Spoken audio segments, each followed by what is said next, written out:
नमस्कार, मैं हूं संजय शर्मा। आप देख रहे हैं 4 पीएम न्यूज़ नेटवर्क। जिंदगी को देखने के अपने-अपने पैमाने होते हैं, अपने-अपने नज़रिए होते हैं। किसी को जिंदगी बहुत प्यारी लगती है, बहुत आदर्श वाली स्थिति लगती है और किसी को थोड़ी कष्ट ज़्यादा लगते हैं। तो कैसा हो सकता है जिंदगी जीने का नज़रिया, ये आप खुद तय करते हैं। मैं लेकिन कुछ और विषय पे बात करने जा रहा हूँ। पिछले दिनों मुंबई में रहा, मुंबई में काफ़ी दिन गया था। एक बहुत इंटेलेक्चुअल इंसान मुझे मिले, 6-7 किताबें लिख रखी थी। और उन्होंने मुझसे कहा कि मैंने रवि शर्मा का भाषण सुना, आपके प्लेटफ़ॉर्म पे सुना और मेरी राय ये है कि आप पॉलिटिक्स पे तो बातें करते रहते हैं, लेकिन कुछ ऐसे लोगों को और सामने लाइए, जिनकी बातें सुन के आपका जीवन बदल सकता है। फिर उन्होंने मुझसे पूछा कि रवि शर्मा मिले कैसे थे? मैंने उनको बताया कि मैं उनको जानता नहीं था, बस वो यूट्यूब सुनते रहते थे मेरा। और मैं एक दिन इंडिया इंटरनेशनल सेंटर में रुका हुआ था, उन्होंने मुझसे कहा, मैंने बताया कि उनको कल मिलूँगा। जब वो आए तो मैं किसी मीटिंग में था, मेरा फ़ोन बंद था, वो इंतज़ार करके वापस चले गए। तो मैंने उनकी कॉल देखी, मैं मुलाकात नहीं थी, लेकिन मैंने उनसे कहा कि आप कहाँ रहते हैं? मैं एयरपोर्ट जा रहा हूँ, 3 घंटे हैं अभी, 4 घंटे। तो रास्ते में उनका घर था ग्रेटर कैलाश में, मैं उनके घर चला गया। और मेरी ज़िंदगी में शायद ही कभी ऐसा हुआ होगा कि किसी इंसान से मैं सोच के गया कि 10 मिनट बात करूँगा, लेकिन जब उन्होंने बोलना शुरू किया तो मैंने 1 डेढ़ घंटे के लिए अपना फ़ोन बंद कर लिया। मैं एकटक तरीके से उनकी बात सुन रहा था। ऐसा लगा कि ज़िंदगी में एक नई ऊर्जा का संचार हो रहा है। कभी-कभी ऐसे लोग होते हैं जो लोग इतने पॉजिटिव एनर्जी से भरे होते हैं, इतनी सकारात्मक ऊर्जा से भरे होते हैं कि उनसे बात करके आपको लगता है कि हम कितने शानदार व्यक्तित्व से बात कर रहे हैं। बहुत बड़ी-बड़ी कंपनियों में वो सीईओ रहे हैं, आईआईटी किए हुए इंजीनियर हैं और पूरे दुनिया भर के बहुत सारे आईआईटियंस को जोड़ के उन्होंने अपना एक एनजीओ बनाया है। दुनिया में बहुत श्रेष्ठ काम भारत के लिए वो कर रहे हैं। कई जगह स्कूल चला रहे हैं, कुछ संस्थाएँ हैं, कुछ आश्रम हैं और 350 से ज़्यादा एनजीओ को वो फैसिलिटेट करते हैं, उनको बताते हैं क्या करना चाहिए। बहुत अच्छी कविताओं की एक मैंने उनकी किताब पढ़ी और लाल कृष्ण आडवाणी ने शायद वो अकेले शख्स हैं जिसके लिए उन्होंने भूमिका लाल कृष्ण आडवाणी ने अपने हाथ से लिखी है। बेहद सकारात्मक ऊर्जा से भरा हुआ इंसान, एक जगह इन्होंने जाके भाषण दिया। मुझसे गलती हुई कि भाषण में मैंने जब पिछले दिनों लोड किया था अपने चैनल पे, तो उनका मैंने व्हाट्सएप नंबर और ईमेल नहीं लिखा था। दुनिया के कई अलग-अलग जगह से लोग उनका नंबर माँगते रहते हैं। तो मैं आज उनका भाषण फिर सुनवा रहा हूँ और नीचे उनका व्हाट्सएप नंबर और ईमेल लिखा हुआ है। बहुत सारे लोग उनसे जुड़ना चाहते हैं, समाज में बहुत पॉजिटिव काम करना चाहते हैं। तो आप में से भी अगर कुछ लोग ऐसे इच्छुक हों, तो समाज में पॉजिटिव काम करना चाहते हैं, समाज को बदलना चाहते हैं, एजुकेशन सिस्टम में बदलना चाहते हैं। अभी राष्ट्रपति जी ने उनको बहुत बड़े-बड़े संस्थान का डायरेक्टर नियुक्त किया है। अनोखे व्यक्तित्व के आदमी हैं रवि भाई।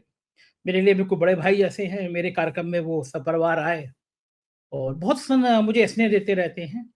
मैं बिना किसी भूमिका के उनका एक भाषण सुनवाता हूँ, जो एक अभिभावक के रूप में, एक नौजवान के रूप में और आप अपना करियर देख रहे हैं, तो उसके रूप में ये भाषण आपको हमेशा मील का पत्थर साबित होगा। मैं फिर कह रहा हूँ कि व्हाट्सएप नंबर, मेल है। आप अपनी जो भी जिज्ञासा हो, समाज में जो करना चाहते हो या अपने जीवन में जो सोचना चाहते हो, कोई परेशानी हो, आपको लगता हो कि किसी पॉजिटिव एनर्जी की ज़रूरत है, तो रवि भाई से ज़रूर बात करिएगा। उनका भाषण मैं आपको सुनवाता हूँ। Good afternoon everyone. जरा जोर से आवाज आनी चाहिए। Dear chancellor sir, vice chancellor, pro vice chancellor, registrar, professor Das, who has come from Lucknow, Professor Goswami, who has come from Lucknow, the faculty members, head of department, deans, media, staff members, and of course, everybody says most importantly the students, but I would say the most importantly the parents of students who have come here in large numbers. And then come, of course, students, not students, the graduating students and the post-graduating and doctorate. It's a real privilege and I'm deeply honored to stand before you. And I want to start my speech by saying many, many congratulations to all of you. And also, I would like all students here, or graduating students, to rise and put your hands together for your parents, for your teachers, and for your friends. Could you please rise and give a standing ovation to all those people who have really supported you in getting where you are. And I would like parents to bless them for their future.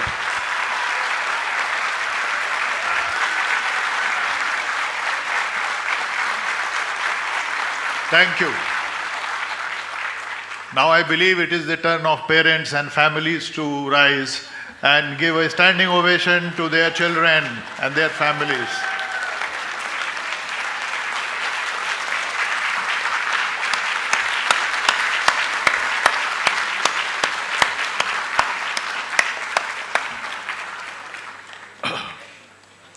अब लगा कि कुछ energy है। सबसे पहले तो मैं अपनी स्पीच एक कन्फेशन से शुरू करता हूँ। कन्फेशन ये है कि मैं इतनी बड़ी भारी स्पीच लिख के आया था, लेकिन जो भी मुझे बोलना था वो चांसलर साहब ने बोल दिया। तो मैं फिर दूसरे सिरे से शुरू करता हूँ। और मेरे बारे में अभी आपने परिचय सुना, उस परिचय में एक चीज़ छूट गई। वो चीज़ ये है कि मैं बहुत ही भाग्यशाली और सौभाग्यशाली आदमी हूँ।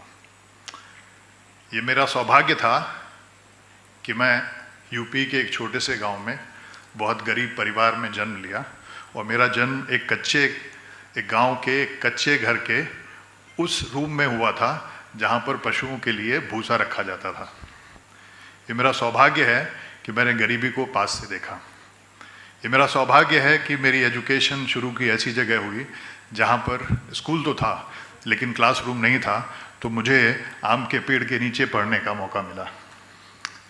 ये मेरा सौभाग्य है कि मेरे अध्यापक से ज़्यादा मेरे शिक्षक थे जिन्होंने मुझे जीवन की शिक्षा दी। ये मेरा सौभाग्य है कि उसके बाद किसी तरह से मेरा रुड़की में एडमिशन हुआ और मैं रुड़की से इंजीनियर बना। और आज ये मेरा सौभाग्य है कि मैं 20 साल से सोच रहा था कि कभी जाके TISS को देखूंगा, और मेरा सौभाग्य है कि मुझे 20 साल लग गए लेकिन मैं आया ज़रूर।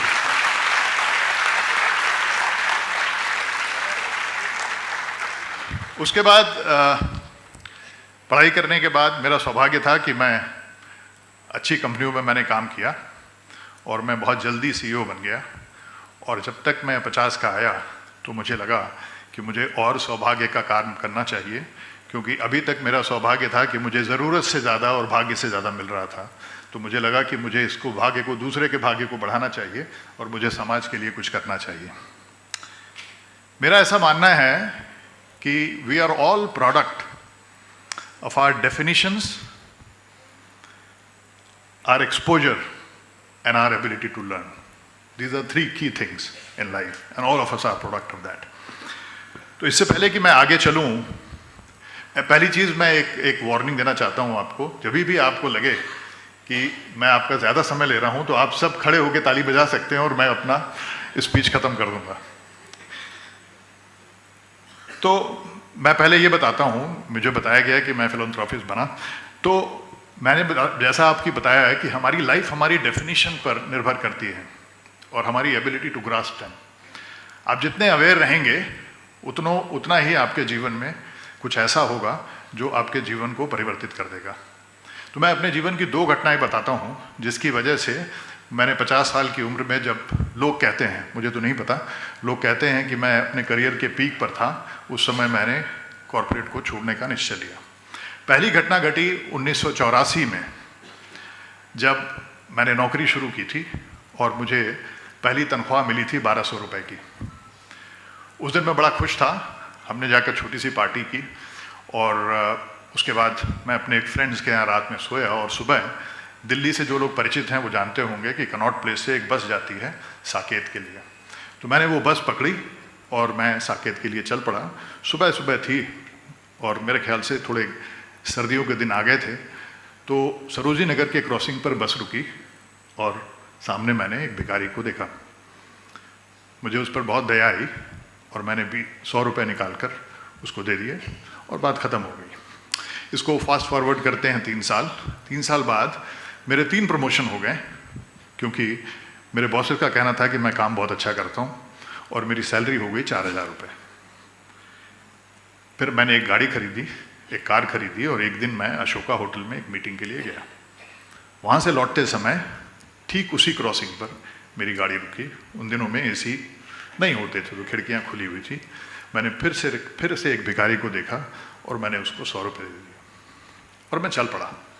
अभी मुश्किल से मैं 1 किलोमीटर चला होऊंगा तो मुझे लगा कि मैं अमीर हो रहा हूँ कि गरीब हो रहा हूँ। जब मेरे पास 1200 रुपये थे तब भी मैंने 100 रुपये दिए। आज मेरे पास 4,000 रुपये हैं तब भी मैंने 100 रुपये दिए। तो मैं आप सबको बताना चाहता हूँ कि उस एक पल ने मेरे जीवन को बदल दिया, क्योंकि उस दिन मैंने निर्णय लिया कि मुझे अमीर बनना है, गरीब नहीं बनना है।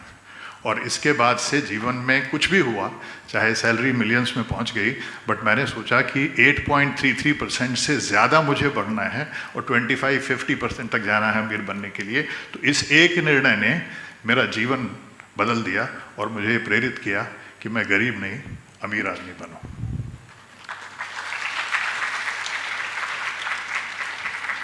उसके बाद जीवन चलता रहा और मैं तरह तरह की रिस्पॉन्सिबिलिटी करता रहा।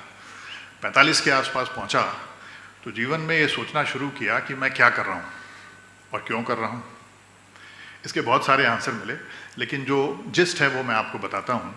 हमको लगा कि जीवन में आदमी कितनी तरह के काम करता है, अच्छा काम और बुरा काम, दो ही श्रेणी में इसको बांट सकते हैं। अब बुरे काम को छोड़ देते हैं, अच्छे काम की तरफ आते हैं। तो अच्छा काम कितनी तरह का होता है? छोटा काम और बड़ा काम। जो आदमी छोटा काम करेगा वो छोटा आदमी बनेगा और जो बड़ा काम करेगा वो बड़ा आदमी करेगा। अब सवाल ये था कि छोटा काम क्या है और बड़ा काम क्या है, क्योंकि मैंने जैसा आपको बताया we are all product of our definitions. तो हमारी डेफिनेशन ये हुई कि वो सारे काम जो आप अपने लिए, अपने परिवार के लिए और अपनी ऑर्गेनाइजेशन के लिए करते हैं वो सारे छोटे काम हैं, और वो सारे काम जो आप सेल्फलेसली दूसरों के लिए करते हैं वो बड़े काम हैं। और जो बड़ा काम करेगा वो बड़ा आदमी बनेगा। तो हमने डिसाइड किया कि हमको बड़ा आदमी बनना है और हमने नौकरी छोड़ दी। This is the second example of definition. हम लोग इन्हीं सब डेफिनेशन से, इन्हीं सब चीज़ों से लर्न करते हैं। तो मैं आपको कुछ अपनी लर्निंग्स बताता हूँ।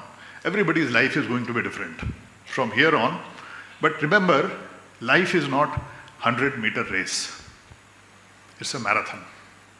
So even if you see people crossing you in 100, 200, 300 meters, don't worry. First of all, it is basically a marathon. But to run for marathon, one of the most important thing is you must know why you are running and where you are running. I will give you a true incident, and certainly I don't want you to be in those shoes, and therefore I would like to remind you as to what you have to do. अब से करीब 3 साल पहले की बात है।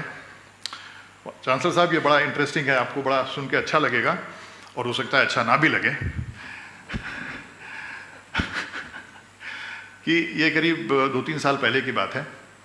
मैं किसी फोरम में बोलने गया था, अवार्ड फंक्शन था, और वो अवार्ड फंक्शन था एक मैन्युफैक्चरिंग इंडस्ट्री का। और उस अवार्ड फंक्शन के लिए वहाँ पर आपसे ज़्यादा करीब 300-350 CXOs और CEOs लोग आए हुए थे। आप सब जानते हैं कि सारी बड़ी कंपनियां जो हैं विजन और मिशन से चलती हैं। आपका भी खुद का भी एक विजन और मिशन है। तो आफ्टर टॉकिंग 3-4-5 मिनट्स मैंने उनसे पूछा कि आप में से कितने लोगों को अपनी कंपनी का विजन और मिशन मालूम है। तो 100% लोगों ने हाथ खड़ा किया कि हमको अपनी कंपनी का विजन एंड मिशन मालूम है। मेरा सेकंड क्वेश्चन था कि आप में से कितने लोगों को वर्बटिम अपनी कंपनी का विजन और मिशन मालूम है। तो इसमें से बहुत सारे लोग थे जिन्होंने खुद ही वो विजन और मिशन लिखा था। तो 70% लोगों ने हाथ खड़े किए। मेरा तीसरा प्रश्न था कि आप में से कितने लोग किसी ऐसी कंपनी में काम करना चाहते हैं जिसका कोई विजन मिशन नहीं है। अब किसी का हाथ खड़ा नहीं हुआ। तो मैंने पूछा, चलिए 1 साल नहीं 6 महीने कौन लोग ऐसी कंपनी में काम करना चाहते हैं जिसका विजन मिशन नहीं है। मुझे आश्चर्य हुआ कि फिर भी किसी का हाथ खड़ा नहीं हुआ। तो मैंने उनको थर्ड ऑप्शन दिया कि आप में से कितने लोग ऐसी कंपनी में काम करना चाहते हैं जिसका कोई विजन मिशन नहीं है और आपको सिर्फ 1 महीने काम करना है, लेकिन फिर भी किसी का हाथ खड़ा नहीं हुआ। तो मेरा छठा प्रश्न था कि आप में से कितने लोगों ने अपने जीवन का, अपनी लाइफ का विजन और मिशन लिखा हुआ है? 0। फिर मैंने कहा कि आप लोग एक कंपनी को अपने जीवन का कुछ हिस्सा नहीं देना चाहते हो, जिसको पता नहीं है कि उसको कहाँ जाना है और कैसे जाना है, लेकिन आप अपना जीवन के बारे में आपका कोई विजन और कोई मिशन नहीं है, और आप अपने बच्चों को बताते हैं कि उनको क्या करना चाहिए। तो सारे ग्रेजुएटिंग स्टूडेंट्स के लिए मेरा मैसेज है कि आप उस स्थिति में न जाएं। जब आप घर से निकलते हैं तो आपको पता होता है कि आपको कहाँ जाना है। इससे पहले आप अपनी जर्नी शुरू नहीं करते, लेकिन लाइफ की जर्नी में अनफॉर्चुनेटली हम ऐसा नहीं करते। हम घर से कार निकालते हैं तो हमको पता होता है कि हमको कहाँ जाना है, ना अपना टाइम वेस्ट करना है, ना पेट्रोल। लेकिन लाइफ की जर्नी में हम ऐसा नहीं सोचते। तो मेरा पहला जो आपको सजेशन है वो ये है कि आप लोग थोड़ा सोचें और अपने जीवन का एक विजन और एक मिशन लिखें। अगर डेस्टिनेशन होगा तो आपके वहाँ पहुँचने के चांसेस होंगे, और अगर डेस्टिनेशन ही नहीं होगा तो आपके भागने के चांसेस होंगे, पहुँचने के चांसेस नहीं होंगे। और इसका मैं सबसे बड़ा एग्जाम्पल देता हूँ आपको, जो शायद आपको हैरान कर देगा, but it is the most contradictory thing in India. Bharatvarsh को देखेंगे तो एक चीज़ आपको सबको पता चलेगी, that every Indian is in a Hari.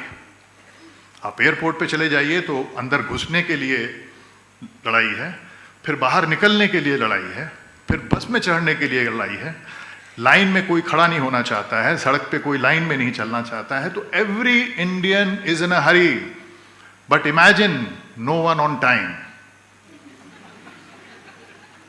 Can you see the loss of direction? Every Indian is in a hurry, but no one on time. I think this is one thing when we say between us, between now and Viksit Bharat, what is the difference? I would like to see Viksit Bharat where nobody is in hurry, but everybody is on time. What is at scale? What is at stake is not time, but the timing. जब आप समाज को देखते हैं तो आप उसको बहुत आराम से उसका सारांश बता सकते हैं। मैंने एक बार हिंदुस्तान के बारे में लिखा था कि मुझे हिंदुस्तान क्या चीज़ है।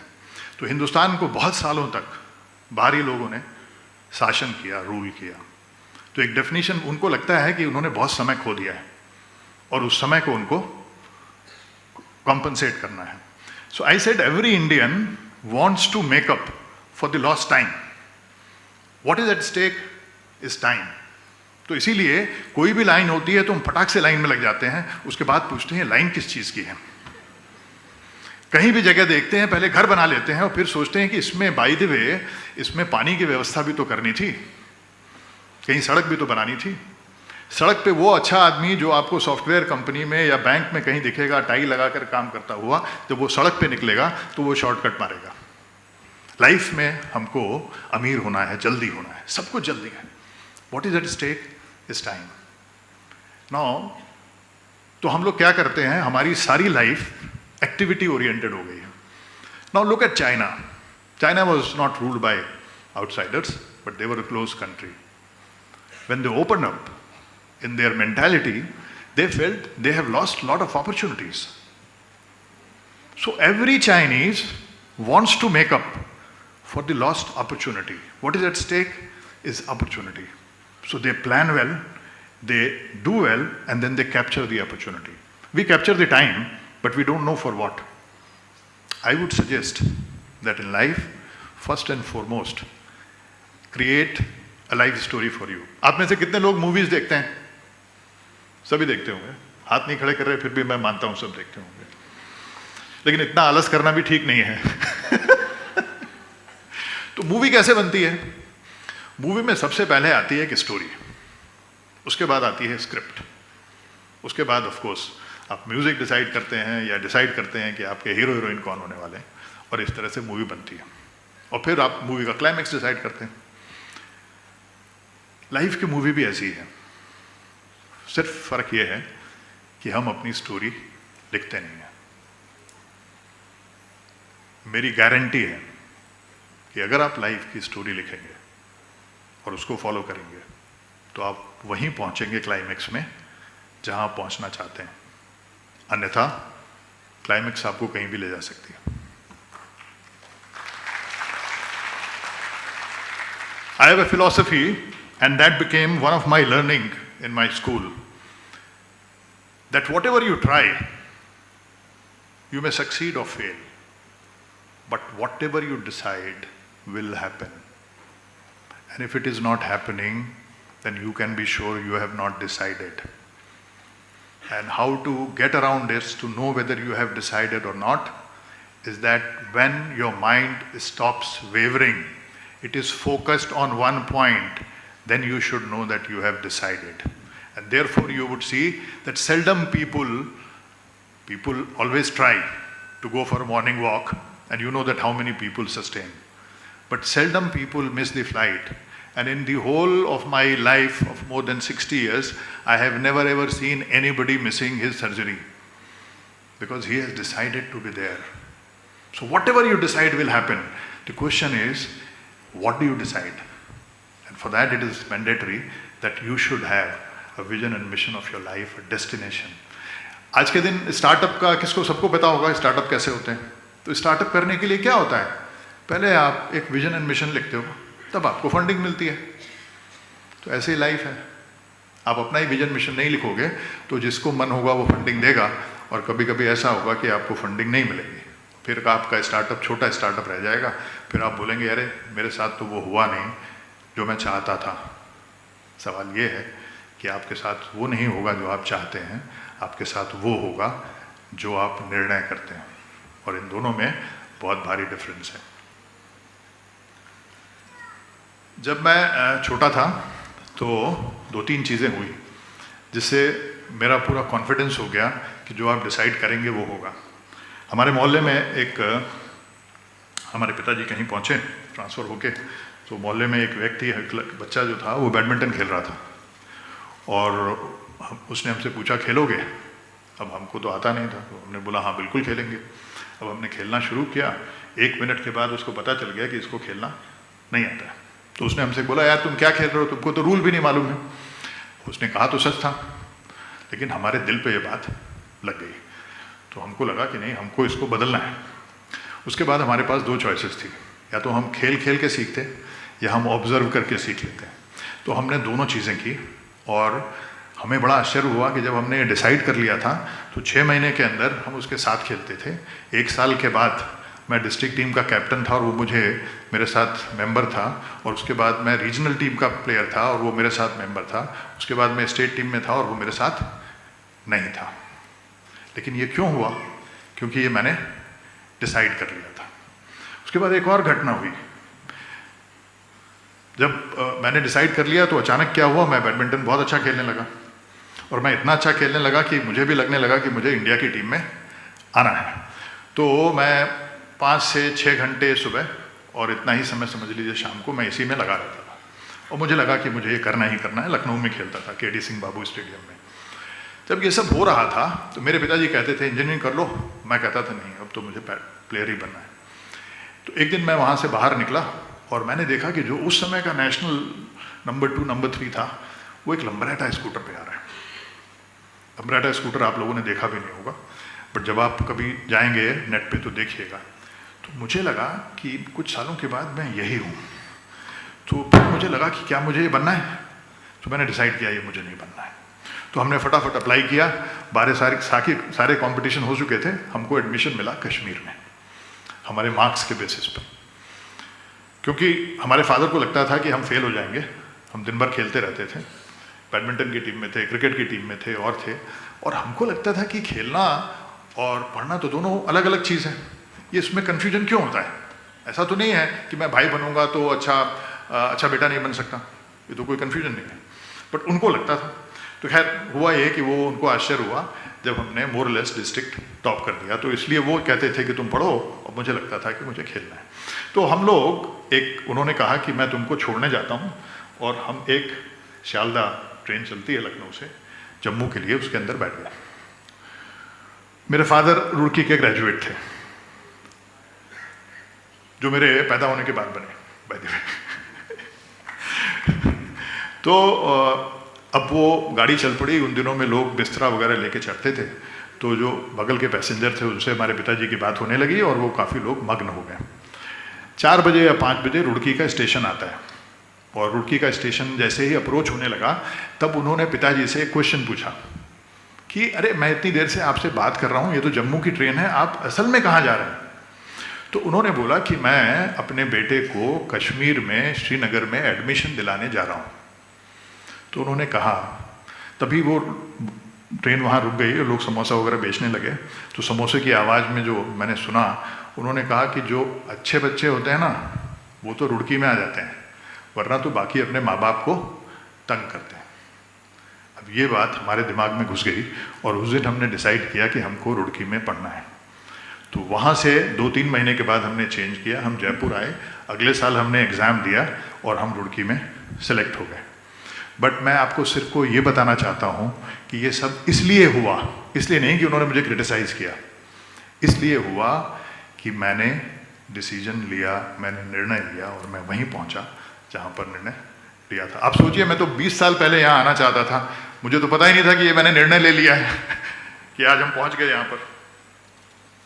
इसी तरह से जीवन में बहुत सारी लर्निंग्स हुई और उन लर्निंग ने ही जीवन को हमारे बनाया।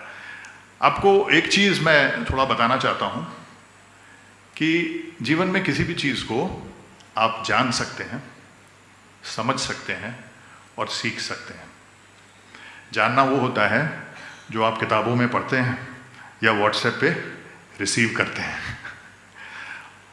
लेकिन किसी व्यक्ति को ये पता हो कि दुनिया में कितनी तरह की एक्सरसाइजेज होती हैं या कितनी तरह का योगा होता है, उसको जानना कहते हैं। दूसरे व्यक्ति को पता हो कि किसी योगा करने से क्या होता है, उसको समझना कहते हैं। और तीसरा व्यक्ति जो योगा करता है, आपको पता है जीवन किसका बदलता है? जो योगा करता है। जो जानता है या समझता है वो नहीं होता। तो जीवन में हमको बड़ा कॉन्शियस होना चाहिए कि हम क्या जानना चाहते हैं या समझना चाहते हैं या सीखना चाहते हैं। सीखना वही होगा जो आपकी लाइफ में अवतरित हो जाएगा। जो इन्फॉर्मेशन अभी तक आपने यहाँ कलेक्ट की है वो मेजरली, जो भी यहाँ पर आप पढ़े हैं, वो मेजरली इन्फॉर्मेशन है। जब आप उसको जाके अपनी प्रैक्टिकल लाइफ में यूज़ करेंगे तो वो नॉलेज बनेगी और उसमें से जो एसेंस आप अपने जीवन में उतारेंगे वो आपके लिए विजडम होगी। और लर्निंग वही है। जैसे आपने चलना सीखा है, इसको आप कभी भूल नहीं सकते हैं। आपने खाना सीखा है, इसको नहीं भूल सकते हैं। जो भी चीज़ें आपने सीखी हैं वो कभी आप भूलेंगे नहीं। तो जब आपका फोकस रहेगा कि आपको जानना है, सीखना है या समझना है, तो मेरा आपको ये संदेश होगा कि आप सीखना सीखिए, क्योंकि सीखना इम्पॉर्टेंट है। और वो सीखना जो है वो आपकी लाइफ को प्रभावित ही नहीं करेगा, वो आपकी लाइफ को डायरेक्ट करेगा। और जीवन में जो सीखना है इम्पॉर्टेंट सबसे ज़्यादा वही है। तो मैं आपको कुछ उदाहरण देता हूँ जो आपको बताएंगे कि इसके लिए आपको क्या फ़ायदा हो सकता है। तो सीखने के लिए आप क्या सीखेंगे? सीखने के लिए मेरा बेटा मेरे पास एक आया था, बोला पापा आप तो बहुत बताते हैं, आप मुझे बताइए कि मुझे एक्सट्रीमली एक्स्ट्राऑर्डिनरी सक्सेस के लिए क्या करना चाहिए। तो मैंने उसको बताया था 3 चीज़ें हैं। अगर तुम 3 चीज़ कर लोगे या कोई भी 3 चीज़ें कर लेगा तो वो हमेशा सक्सेसफुली होगा, no matter what you are doing. Number 1, learn fast, जल्दी सीखो। Number 2, learn to learn fast, जल्दी सीखना कैसे है ये सीखो। Number 3, learn to learn fast, ये सीखो कि जल्दी भी कैसे सीखा जाए। और उसके बाद ये सीखो कि how to always look for excellence. If you look for excellence you will always be successful. If you look for success, you might get some time, but it will not be enduring success. So learn fast, learn to learn fast, learn to learn fast, learn empathy, learn courage, learn to support others, learn to motivate others, learn not to get disappointed, learn how to handle failures, learn how to handle success, learn how to stand for others, learn how to stand for values, learn how to respect, learn how to appreciate. These are the learnings of life which can make you not only successful but great. The difference between success and great is every great person is successful, but every successful person may not be great, and the only differentiation between them is the human qualities, and the best is care and share. So all of you are extremely fortunate people, because what people will do as a choice, you would do in a career. Imagine it. What people want to do, what I am doing after leaving a job, you are going to do in your job. The only difference is that don't do it as a job. Keep your heart with it. And the moment you have a heart with it, you will see the phenomenal things it is going to give it to you. But before that, please define those things. Define what is success. Define for yourself what is success. Define for yourself what is prosperity. Define for yourself what is kindness. Define for yourself what is happiness. Because if we don't define, the problem of our society basically is that we don't define things. Neither our parents tell us to define it. माँ कहती है बच्चे से कि बच्चे अच्छे बच्चे बन जाओ, बट वो ये नहीं बताती है कि अच्छे बच्चे का मतलब क्या है, और ना ही हम ऐसा सोचते हैं. तो जीवन भर हम अच्छे बनने की कोशिश करते रहते हैं, only to listen from others कि ये अच्छा तो बना लेकिन उतना अच्छा नहीं बना. So please be very cautious about these things. The next point I want to touch upon is that, India is growing, and our vision of our Prime Minister is to make India Viksit Bharat. Is a wonderful initiative, and I am sure that India will become a Viksit Bharat. But when you start looking of your situation today, there are two indexes from which you can know where you are. One is the global standard, which is called GDP, which you all know. But I believe that is not the real lens for knowing the condition and status of a society. Therefore, I always advocate PPP. Now the first P stands for poverty. What is the level of poverty of the bottom 5% or 10% of the country? That defines your country. The second P is for pollution. What is the state of pollution in your air, water and soil? That defines your country. And the last one is P for personal social responsibility. What is the sensitivity which we have towards people, towards fellow Indians, fellow human being, and towards the nature defines our country. I think you are not only trained but rightly placed to change this narrative of PPP. You should not take it as a job, but take it as your responsibility to make sure that in coming future you will do everything possible to make sure that you work with people. People could be your family, your friends, your organization, to make sure that you contribute to make these PPP better. And the last one, which is the personal social responsibility, it is one of the most fundamental part for any society. The moment you start looking the difference between underdeveloped, developing and developed society, you would find that their sensitivity towards nature and people is different. And unless we go there, I don't think we will be a Viksit Bharat. I don't want to say it Vibhats Bharat, but you never know. आज के दिन एक किसी बूढ़े व्यक्ति को जहाज से उतरने में प्रॉब्लम हो जाती है क्योंकि जो पीछे के लोग आते हैं उसको धक्का देते हैं. Can you imagine? मैं बहुत सारी कॉन्फ्रेंसेस में जाता हूँ चांसलर साहब, और बहुत सक्सेसफुल लोगों से पूछता हूँ कि आपने भलाई का या गुडनेस का लास्ट काम कब किया था? आपने कब किसी को बोला कि आप पहले बैठ जाइए? आपने कब किसी को पानी ऑफर कर दिया? आपने कब किसी का बक्सा उठा के ऊपर रख दिया? आपने कब किसी को एक रोड क्रॉस करा दी? मतलब कब किया है आपने? तो ऐसा तो नहीं हो सकता कि जीवन भर आप सक्सेसफुल तो रहें लेकिन भलाई से आपका रिश्ता ना हो. अनफॉर्चुनेट पार्ट ये है कि मानव का धर्म भलाई है, सक्सेस नहीं है. बट हम सब उस दौड़ में लगे हुए हैं। तो मेरा कहना है कि आप उस दौड़ में शामिल ना हो, या शामिल हों तो ऐसे शामिल हों कि बाकी चीज़ें आपको मिलें, और जो मिलेंगी, लेकिन आप मूल को ना भूलें, ये ना भूलें कि आपको पहुंचना कहाँ है। मुझे पता नहीं मुझे कितना टाइम दिया गया था, बट मैं तो वैसे ही टाइम से आगे पहुंच गया हूँ। तो मेरे यही कुछ पॉइंट्स थे। मैं बहुत आपको घंटों भर बोल सकता हूँ, है ना, क्योंकि मेरे जीवन में कहानियाँ बहुत ज़्यादा हैं, लेकिन मैं कहानी वाला बनना नहीं चाहता। तो इससे पहले कि मैं अपनी बात ख़त्म करूँ, जब मैं वहाँ से निकला तो फिर मुझे लगा कि मुझे कॉर्पोरेट से निकला कि मुझे क्या करना है। तो मैंने डिसाइड किया कि मुझे दुनिया की कोई सबसे बड़ी प्रॉब्लम सॉल्व करनी है। And initially I started adopting schools and transforming them, but soon I realise कि ये सबसे बड़ी प्रॉब्लम नहीं है। अगर एजुकेशन सबसे बड़ी प्रॉब्लम होती तो वो सारे कंट्रीज जहाँ पर एजुकेशन है वहाँ पर प्रॉब्लम नहीं होती।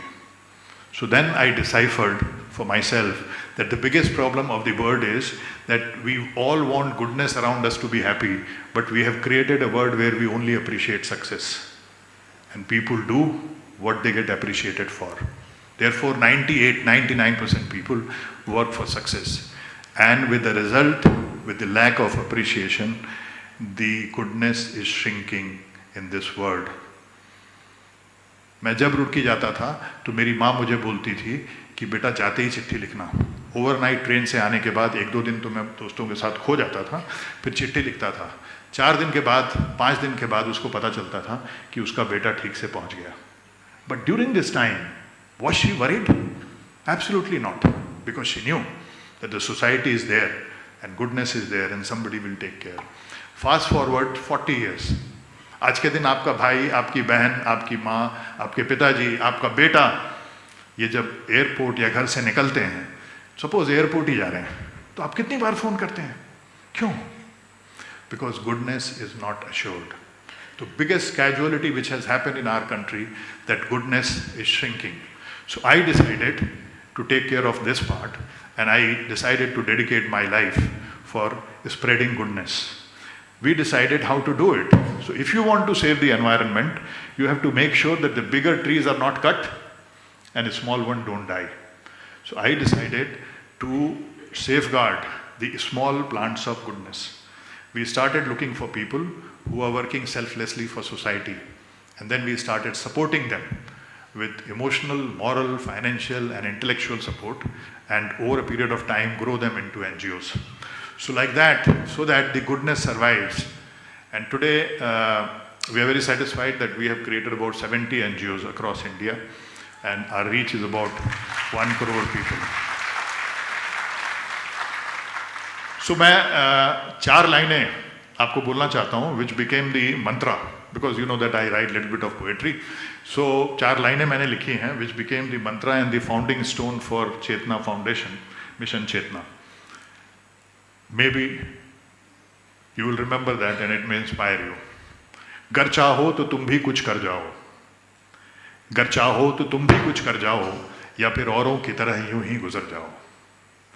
गर चाहो तो तुम भी कुछ कर जाओ, या फिर औरों की तरह यूं ही गुजर जाओ। उठाओ हाथ मदद में तुम भी औरों की, या फिर यूं ही जियो और यूं ही मर जाओ। गर चाहो तो तुम भी कुछ कर जाओ।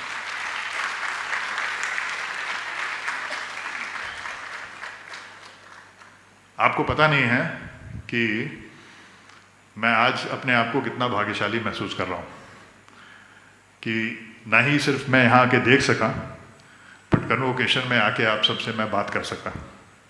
मुझे नहीं पता कि ये आपको कितने दिन चीज़ें याद रहेंगी, लेकिन अगर इसमें से एक चीज़ भी आपको याद रही तो मेरा ऐसा मानना है कि जितना इम्पैक्ट उसने मेरी लाइफ को किया है, और मेरी लाइफ का इम्पैक्ट मैं आपके चांसलर साहब को बता रहा था कि मेरी उम्र 60 से ज़्यादा है, बट आज तक मैंने कभी एक रात की नींद को खोया नहीं है।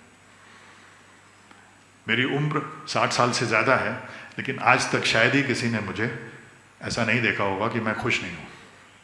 और मुझे लगता है कि ये फंडामेंटल्स हैं, और without this life does not have the same thing. So I am really excited every day because I am getting much more than what I deserve. So मेरी ये प्रार्थना है कि ईश्वर से कि वो आपको सदैव एक ऐसा एनवायरनमेंट दे जहाँ आपको प्रेरणा मिले ठीक से चीज़ों को देखने की। मेरा ऐसा मानना है कि किसी भी रेस में आप जीतेंगे या हारेंगे यह आपके पुरुषार्थ पर निर्भर है, लेकिन किस रेस में होंगे यह आपकी ब्लेसिंग्स के ऊपर निर्भर है, और ब्लेसिंग्स कोई आपको दे नहीं सकता, आपको अर्न करनी पड़ती है। तो मेरी आपके लिए बहुत बहुत शुभकामनाएं कि आपका जीवन, आपका करियर बहुत अच्छा रहे, सक्सेसफुल रहे, और सक्सेस की परिभाषा आप स्वयं निर्धारित कर सकें। आपके जीवन में वो सब कुछ मिले जिसके आप अधिकारी हैं, और आप अधिकार प्राप्त करना जान सकें। आप जीवन की जो फाउंडेशन है वो शांति है, क्योंकि उसी के ऊपर आप सुख और आनंद बना सकते हैं। तो आप अपने जीवन का अपना माइंडसेट ऐसा कर सकें कि जिसमें वो शांति आपके साथ सदा रहे। तो मुझे कोई आश्चर्य नहीं होगा कि आप सब के सब, you would all become these successful professionals, but more than that, you would all become successful human beings. आप इस बात को इससे सीखिए कि 70, 75, 80 साल जितना भी समय हम जीते हैं, इस समय पे हमारे अंदर आनंद की वृद्धि होनी चाहिए। और अगर 75 साल के बाद भी हम रोते हुए जा रहे हैं इस दुनिया से, तो इसका मतलब हम गलत रोड पे ट्रैवल कर रहे थे। जैसे जैसे समय बीतना चाहिए, हमको ज़्यादा शांत और मुस्कुरा के जाना चाहिए। तो अगर वो एक आइडिया है, अगर वो एक टारगेट है, तो आपको पता होना चाहिए कि आपकी रोड सही चल रही है कि नहीं। जीवन में पॉइंट ए से पॉइंट 2 पहुंचने के लिए, और अगर आप नहीं पहुंचते हैं, सिर्फ 2 ही तरीके हैं कि आप वहां नहीं पहुंचेंगे। पहला, जब आपका डायरेक्शन गलत है, और दूसरा, जब आप रास्ते में रुक जाएं। इसके अलावा कोई कंडीशन नहीं है कि आप वहां ना पहुंचें। तो मेरी ईश्वर से प्रार्थना है, और आप सबको मेरा आशीर्वाद है कि आप वहां पहुंचें जहां आप डिसाइड करें, और अगर एक डिसाइड करेंगे तो आप वहां जरूर पहुंचेंगे। अब मैं अपनी बात को ख़त्म करता हूं, लेकिन मैं चाहूँगा कि एक बार सब लोग एक बार दोबारा से खड़े हों और ज़ोरदार तालियां बजाएं, स्टूडेंट्स के लिए, ग्रेजुएटिंग स्टूडेंट्स के लिए, पेरेंट्स के लिए, टीचर्स के लिए, स्टाफ के लिए, हमारे जितने यहाँ पर मेहमान आए हैं उनके लिए, और सबके लिए। वाह, बहुत बहुत बहुत धन्यवाद। Thank you so much for inviting me. तो ये थे रवि शर्मा जी का भाषण। नौजवानों को भाषण देने गए थे और कितने मन के साथ उन्होंने ये भाषण बोला है। मुझको लगता है कि इस तरह के उनके शो मुझे और जगह कराने चाहिए। उनकी बातें नौजवानों को सुनाना चाहिए। नौजवानों के और उनके अभिभावकों को भी समझना चाहिए कि उनका बच्चा कर क्या रहा है। आपको ये बातचीत पसंद आई होगी तो मुझे बताइएगा। मैं कुछ उनके शो फिर अरेंज करने का प्लान बना रहा हूँ आने वाले टाइम में। एक सकारात्मक ऊर्जा से भरे कार्यक्रम होंगे, क्योंकि रवि भाई जब बोलते हैं तो मुझे लगता है बस बोलते रहे। मुझे बताइएगा कि क्या मैं कुछ शहरों में उनकी बातचीत या इस तरह का शो करूँ? क्या राय है आपकी? ज़रूर बताइएगा। शुक्रिया, थैंक यू।